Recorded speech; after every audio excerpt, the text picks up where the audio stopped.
tutuloy ang ina.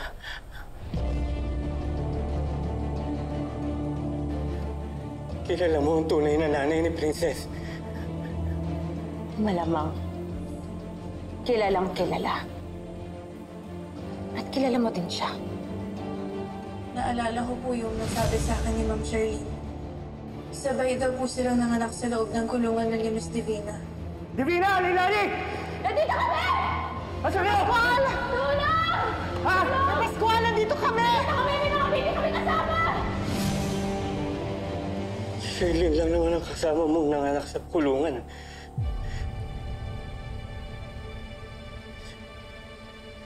Charlene? Si Charlene ang tunay na ina ni Princess.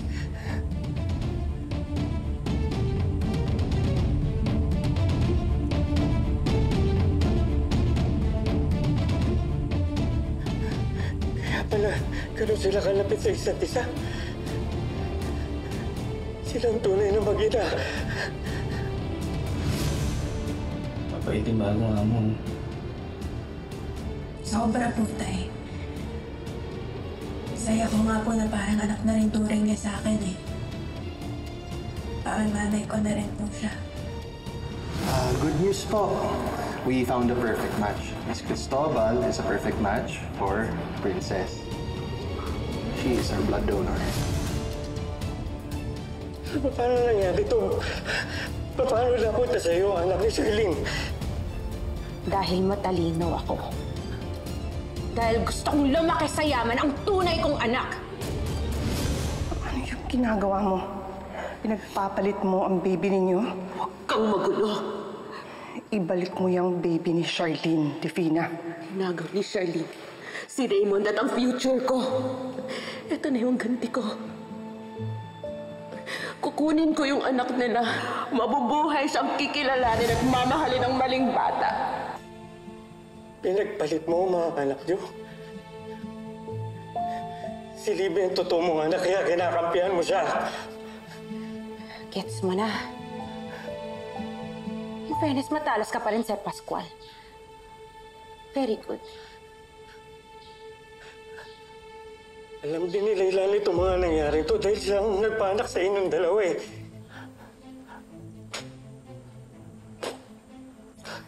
Oh my. Na 1+1 mo yun, Sir Pascual? Fairness. Diyos ko. Huwag mo sabihin, ikaw din may kagagawan kaya nasaksak si Leilani. Kaya siya nawawala. Tigas kasi ng ulo niya. Ilang beses ko na siyang sinabihan na huwag makialam. Na huwag sabihin kay Charlene ang katotohanan. Pero, ayan.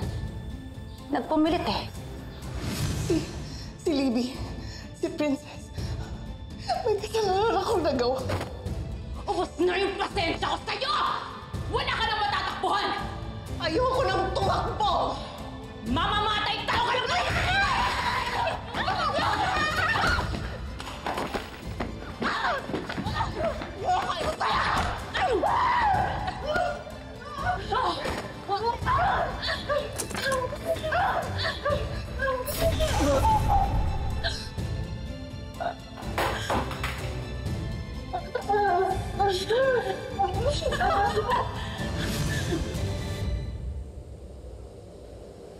Si Ponce. Huwag mo sabihin, ikaw rin may kagagawan. Kawawang bata. Actually, wala naman siya sa plano ko eh. Pero hindi pwedeng may loose ends ang mga plano ko. Kung sino man makialam, damay. Napakasama mo! Sama talaga! Too bad. Walang mapupuntahan ng impormasyong nalaman mo. Hindi mo papayag!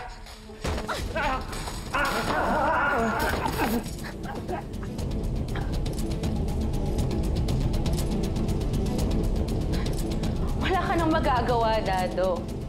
Mahina ka na nga, may sakit ka pa.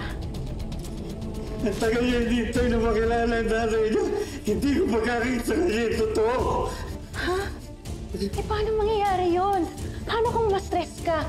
Paano kung ma-heart attack ka bago pa makarating kay Princess?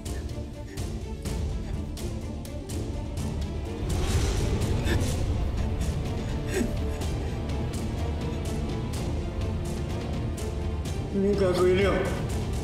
Ano gagawin niyo? Papatayin niyo din ako tulad ginawa niyo kay Lailani, kay Jose! Torto.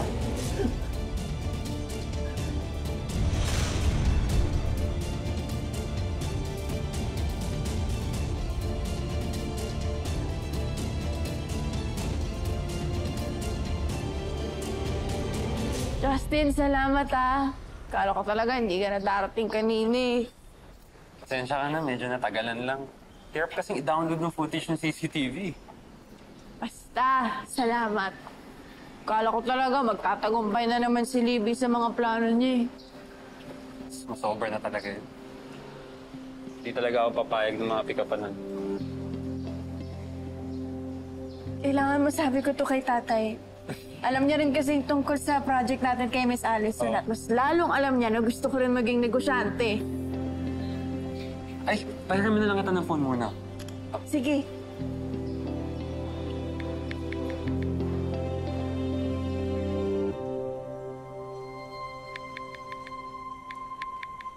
Hayop kayo! Hindi niyo ako pwede patayin! Sigurado ako matutuwa si tatay ng sobra kapag nalaman niyang tayo ang nanalo sa project ni Miss Allison.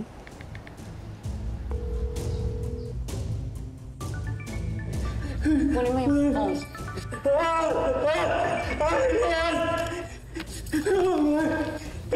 At kukunin ko na rin to. Souvenir.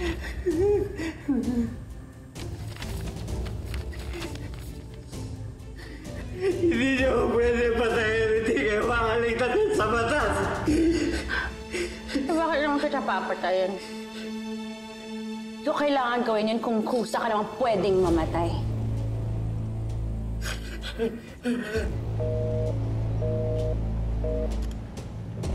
Kaya hindi niyo sinasagot. Tayo mo, tawagan ulit. We're sorry, the number you have reached is not in service. Huwag ka nang pumiglas! Huwag mo na labanan ang kapalaran mo! Total, lahat naman tayo sa kamatayan pupunta. Huwag gawin siya matakot din sa Diyos! Wala akong konsensya! Wala akong konsensya, sorry. Pero may takot ako sa Diyos, kaya hindi na kita papahirapan pa. Isang dose nito sa katawan mo, ma-heart attack ka. At yan ang pinaka-natural at the best way na mamatay para sa isang katulad mo.